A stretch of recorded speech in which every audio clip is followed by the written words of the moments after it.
जिंदगी अंधेरे और उजाले का एक निरंतर नृत्य है। ये अलग अलग नहीं है, बल्कि एक ही सिक्के के दो पहलू हैं। एक के बिना दूसरे का कोई अस्तित्व नहीं है। ये संघर्ष उतना ही पुराना है जितना समय। हम इसे हर जगह देखते हैं, सूरज के उगने और डूबने से लेकर अपनी भावनाओं के उतार चढ़ाव तक। हम अक्सर अंधेरे को कुछ नकारात्मक, कुछ डरने वाली चीज मानते हैं। हम इसे बुराई, अज्ञानता और निराशा से जोड़ते हैं। इसके विपरीत हम प्रकाश को सकारात्मक के रूप में देखते हैं, जो अच्छाई, ज्ञान और आशा का प्रतिनिधित्व करता है। यह द्वयाधारी दृष्टिकोण भले ही सरल लगे, सीमित करने वाला है। यह हमें खुद को और ब्रह्मांड की वास्तविक प्रकृति को समझने से रोकता है।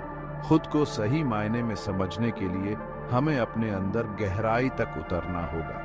हमें अपने भीतर के अंधेरे का सामना करना होगा, डर से नहीं बल्कि स्वीकृति के साथ, क्योंकि यह छाया में है कि हम अपनी असली ताकत और लचीलापन खोजते हैं। यह अंधेरे में है कि हमें अपने डर का सामना करने और अपनी चुनौतियों से उबरने का साहस मिलता है। अंधेरा कोई ऐसी चीज नहीं है जिसे जीतना है, बल्कि एकीकृत करना है। यह हमारा एक हिस्सा है, उतना ही जरूरी जितना प्रकाश।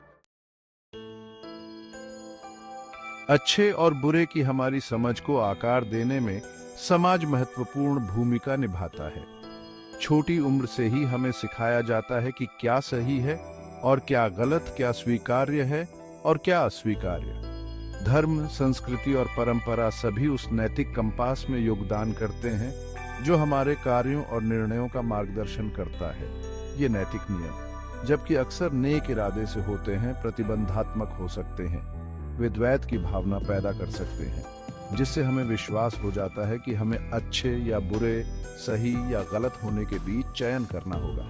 यह श्वेत श्याम सोच हमें जीवन की बारीकियों को देखने से रोकती है। सच्चाई यह है कि नैतिकता पूर्ण नहीं है। एक संस्कृति में जो सही माना जाता है वह दूसरी संस्कृति में गलत माना जा सकता है। जिसे आज स्वीकार्य माना जाता है वह अतीत में वर्जित रहा होगा। यह तरलता दर्शाती है कि नैतिकता अंतर्निहित नहीं बल्कि एक निर्माण है। इन सामाजिक मानदंडों पर सवाल उठाना और अपने मूल्यों का पता लगाना महत्वपूर्ण है। आलोचनात्मक सोच के बिना आंख बंद करके हठधर्मिता का पालन करने से असहिष्णुता और निर्णय आ सकता है। सच्चा ज्ञान यह समझने में निहित है कि कई रास्ते हैं और जो एक के लिए सही है वह सभी के लिए सही नहीं हो सकता है। अच्छे और बुरे, सही और गलत की अवधारणाओं को अक्सर विरोधी ताकतों के रूप में प्रस्तुत किया जाता है, जो एक शाश्वत लड़ाई में बंद रहती है। हालांकि यह द्विभाजन एक भ्रम है। ये एक जटिल वास्तविकता का सरलीकरण है। सच में अच्छाई और बुराई अलग अलग संस्थाएं नहीं हैं, बल्कि एक ही सिक्के के दो पहलू हैं। वे एक दूसरे के संबंध में मौजूद हैं, लगातार एक दूसरे को प्रभावित और आकार देते हैं। एक का अस्तित्व दूसरे के बिना नहीं हो सकता, जैसे अंधेरे के बिना प्रकाश नहीं हो सकता। जब हम द्वैत के इस भ्रम से चिपके रहते हैं तो हम अलगाव पैदा करते हैं। हम दुनिया को अपने और उनके में विभाजित करते हैं। जो हमारी मान्यताओं के अनुरूप नहीं होते हैं उन्हें बुरा या गलत बताते हैं। ये विभाजन संघर्ष, घृणा और पीड़ा की ओर ले जाता है। इस चक्र से मुक्त होने के लिए हमें सभी चीजों की परस्पर वर्बंडनहाइट को पहचानना होगा। हमें इस विचार को स्वीकार करना चाहिए कि हर कोई अपनी यात्रा पर है और उनके कार्य उनके अपने अनूठे अनुभवों और दृष्टिकोणों से आकार लेते हैं। भाग 4, अपने भीतर की परछाई को गले लगाना। सच्ची शांति और पूर्णता प्राप्त करने के लिए हमें आत्म खोज की यात्रा शुरू करनी चाहिए। इस यात्रा के लिए हमें अपने भीतर के अंधेरे का सामना करना होगा, अपने उन हिस्सों को स्वीकार करना होगा और उन्हें स्वीकार करना होगा जिन्हें हम असहज या शर्मनाक पाते हैं। छाया कार्य की यह प्रक्रिया नकारात्मक व्यवहार को स्वीकार करने या विनाशकारी प्रवृत्तियों में लिप्त होने के बारे में नहीं है, बल्कि यह इन प्रवृत्तियों की जड़ को समझने के बारे में है। यह उन्हें जागरूकता के प्रकाश में लाने के बारे में है, ताकि हम ठीक हो सकें और बदल सकें। जब हम अपनी परछाई को नकारते हैं या दबाते हैं तो वह गायब नहीं होती है। यह अंधेरे में दबे रहते हैं, हमारे विचारों, भावनाओं और कार्यों को अचेतन तरीके से प्रभावित करते हैं। यह केवल स्वीकृति और एकीकरण के माध्यम से है कि हम वास्तव में मुक्त हो सकते हैं। अपनी परछाई को गले लगाने से हम बुरे इंसान नहीं बन जाते। इसके विपरीत यह हमें संपूर्ण बनाता है। ये हमें अपने और दूसरों के लिए अधिक प्रामाणिकता, करुणा और समझ के साथ जीने की अनुमति देता है। भाग 5, संतुलन में शांति खोजना।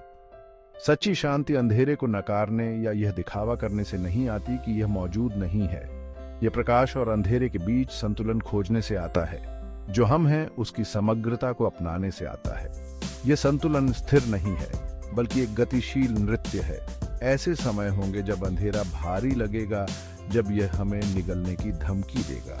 लेकिन इन्हीं क्षणों में हमें ये याद रखना चाहिए कि प्रकाश हमेशा मौजूद रहता है, भले ही हमें दिखाई न दे। अपने भीतर के प्रकाश और अंधेरे दोनों को स्वीकार करने और स्वीकार करने से हम उपचार और विकास के लिए जगह बनाते हैं। हम अपने और अपने आसपास की दुनिया के बारे में गहरी समझ विकसित करते हैं और हम अपने अंदर एक ऐसी शांति पैदा करते हैं जिसे बाहरी परिस्थितियां हिला नहीं सकती।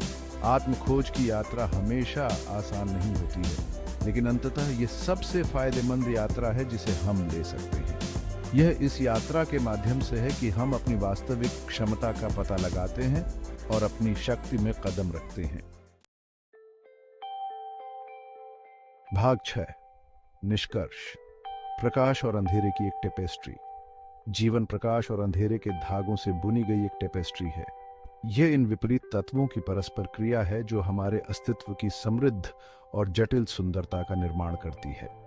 एक पूर्ण जीवन जीने के लिए हमें अपने अनुभव की समग्रता को स्वीकार करना चाहिए। हमें अपने भीतर और अपने आसपास की दुनिया में अंधेरे को स्वीकार करना चाहिए, डर से नहीं, बल्कि स्वीकृति और समझ के साथ, क्योंकि यह अंधेरे में है कि हम अपनी असली ताकत, लचीलापन और प्यार की क्षमता की खोज करते हैं। यह अंधेरे में है कि हमें अपने डर का सामना करने, अपने घावों को भरने और हम जो हैं उसकी पूर्णता में कदम रखने का साहस मिलता है।